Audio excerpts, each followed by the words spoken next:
નવતપો 25 મે થી શરૂ થઈ રહ્યો છે અને 8 જૂન સુધી ચાલુ રહેશે। આ સમય દરમિયાન તીવ્ર ગરમી અને ગરમ પવનોને કારણે હીટ સ્ટ્રોકનું જોખમ વધી જાય છે।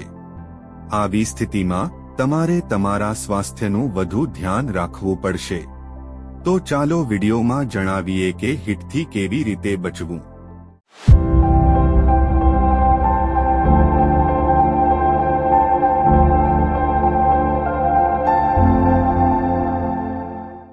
નંબર 1, આ દિવસોમાં ડિહાઇડ્રેશનનું જોખમ વધી જાય છે।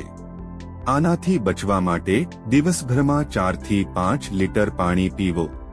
આ ઉપરાંત તમે તમારા દિનચર્યામાં લીંબુ પાણી, નાળિયેર પાણી, છાશ, લસ્સી જેવી વસ્તુઓનો પણ સમાવેશ કરી શકો છો। નંબર 2, ઉનાળાને ફળોની ઋતુ પણ કહેવામાં આવે છે। આવી સ્થિતિમાં તમારે આ દિવસોમાં તમારા આહારમાં એવા ફળોનો સમાવેશ કરવો જોઈએ જેમાં પાણીનું પ્રમાણ વધુ હોય। તમે તરબૂચ, કાકડી, નારંગી જેવા રસદાર ફળો ખાઈ શકો છો।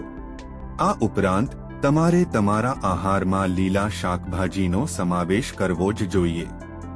નંબર 3, નવતપા દરમિયાન ત્વચાની પણ કાળજી લેવી પડે છે। આના કારણે તમને ટેનિંગ, ફોલ્લીઓ, લાલ ફોલ્લીઓ વગેરે જેવી સમસ્યાઓનો સામનો કરવો પડી શકે છે। જ્યારે પણ તમે બહાર જાઓ ત્યારે હંમેશા સનસ્ક્રીન લગાવો। આ સિવાય સનગ્લાસ ચોક્કસપણે પહેરો। આ તમારી આંખોનું પણ રક્ષણ કરશે। નંબર 4, આ દિવસોમાં તમારે ડાર્ક રંગના કપડાં પહેરવાનું ટાળવું જોઈએ। તમે સફેદ, પીળા, ગુલાબી રંગના કપડાં પહેરી શકો છો।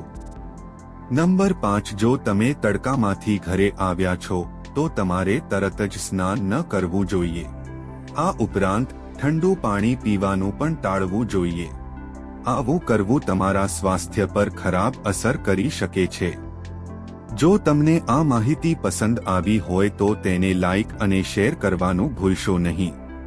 મળીએ પછીના વિડીયોમાં। ત્યાં સુધી ખુશ રહો, ફિટ રહો। જય હિન્દ।